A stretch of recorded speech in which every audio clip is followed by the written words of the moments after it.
صاحب هذا بيجك كعصب تحي ندي رجع وده سبسكرايب لايك يا شير. بسم الله الحمد لله رب العالمين والصلاة والسلام على رسول الله صلى الله عليه وسلم. أفريدا جوشا نولوشا قيبتي لبعض وتحنه إني كسب سنة أفريدا جوشا نولوشا ما أنت نوحنا نركض دون هدي إلهي لو قيبت لبعض وحي كسب سنة هاي جوشا حرير هذا علاقات كاجا يا حرير هذا ضدك الله هذا هاي أم حرير هذا سيدي جوجولي سن لهي وحي هذا هاي أفر مبدأ يلاذا هاي مبدأ كوبات wuxuu noqonayaa aqoonso kaalintaada nolosha waa maxay kaalinta aad nolosha ku leedahay qofka bini aadamka ah waxa dhici karta inuu lahaado hal kaalin wax ka badan tusaale waxaan ahay aabbo kaalinteedu waa kaalin aabanimo waxay noqon kartaa kaalin hooyanimo waxay noqon kartaa kaalin cunugnimo waxay noqon kartaa kaalin hogaamineed waxay noqon kartaa kaalin fikir waxay noqon kartaa kaalin mas'uuliyadeed marka qofku wuxuu yeelan karayaa hal kaalin wax ka badan fadlan meel fariiso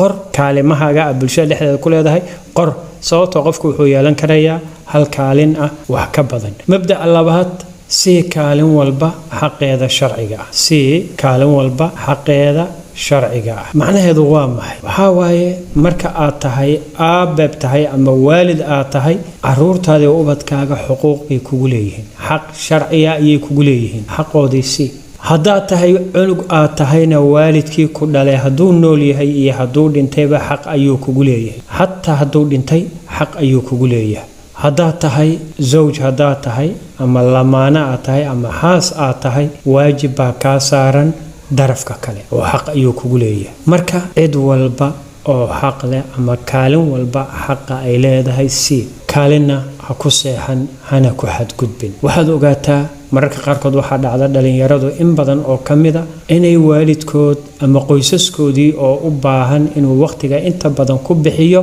la socoshada saaxiibadood mid ayada sax ma ah kaalimuhu waxay u kala horeeyaan kaalinta waalidnimada ugu horeysa waalidka xaqiisa ugu horeeya kadibna qoyskaaga ayaa ku soo xiga kadibna qaraabadii kale ayaa ku soo xiga marka ka bacdi ayaa waxa imaanaya saaxiibadii imaanaya kaalimaha qaarkood yaani waxa weeyaan xaqooda sharciga iyo waa waajib qaarna waajib ma aha si u kala horeeyaan u kala hormari hadii aadan saaxiibka u tagin lagu qaban maayo lagu dhimayo maxaad ugu tagooyda kuma dambaabaysid laakiin waalidkaaga iyo qaraabadaada hadaadan xiriirin oo dan booqanin waa mid lagu weydiinayo qiyaamo weeyaan marka mabda'a koowaad oo guusha calaaqaadka iyo xiriirada waxaa niri waa inaad aqoonsataa kaalimaha aad bulshada ku leedahay labo waa inaad siisaa kaalin walba xaqeeda sharciga ah maalin baa waxaa dhacday saxaabiga la yiraahdo Salmaan al-Farisi ayaa wuxuu la bariyay walaalkii Abu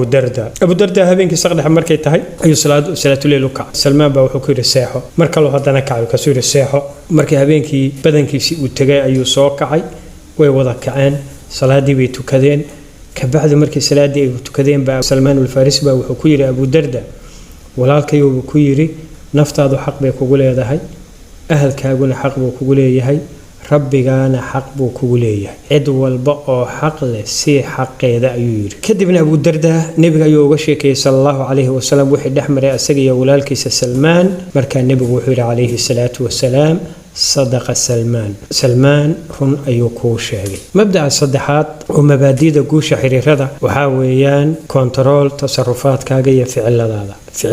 أقواش عتكو هاليسو كنترول إلالي دخن ونفسا كل دخن إسكا إلالي دخن حمضة إسكا إلالي أف حمضة إسكا إلالي حناقة عن لوب باهنين يعني برول بكنترول دخن كاجا تصرف كاجا يفعل كاجا كنترول هدي هذا كنترولين wuxuu saameyn ku yeelanayaa xiriirka aad la leedahay bulshada inteeda kale qof kasta oo bani aadam uu necab yahay qofka beenlowga qof walba uu necab yahay qofka khaayinka qof walba uu necab yahay qofka tuuga iska ilaali dhaqamada xun ficilada aad sameynayso control ku dhaqanka wanaagsan ilaali tacaaliimta islaamka mabda'a xiga ama mabda'a afraad waxa weeyaan yeelo dabeecad wanaagsan iyo niyad saafiya xusnul khuluq nabigeena calayhi salaatu wasalaam حديث وفر بدن بوكا هالي نبي وحيره وح أجوب بدن أو جنة لو قال وامحي وعبسيد إلهي يا أخلاق ذا وناكسن نبي عليه الصلاة والسلام مركو كهلي عدة قبل الله سين كرو لو جورن كلام حوير إذا أتاكم ممن ترضون دينه وخلقه فزوجوه هدو إذن يمادو وقبل إذن كسو دونتو قف آد كوكان عسانتين دينتي سي الدبيعديس وقوري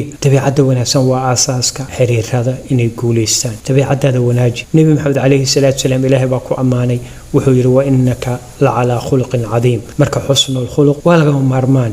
دخنك وناسان أساس بأوتاي أخلاق وناسن كل جد وحبة ترميس وين لجرتا إخلاص نية سافية وين لجرتا إلا من الله بقلب سليم وف إلهي سبحانه وتعالى نية سافية وليمت ومبع عمل كيسو أنفعية جزاكم الله خيرا تحنيه إني ما تالكاس أي نوجو إجيهاي قيبتي لبعض الكاس أي نوجو إجتهاي إن شاء الله تعالى وحنوحي دونتا قيبت الصد هذا ينوحي دونتا أدبني ذكم هاد عليا السلام عليكم ورحمة الله وبركاته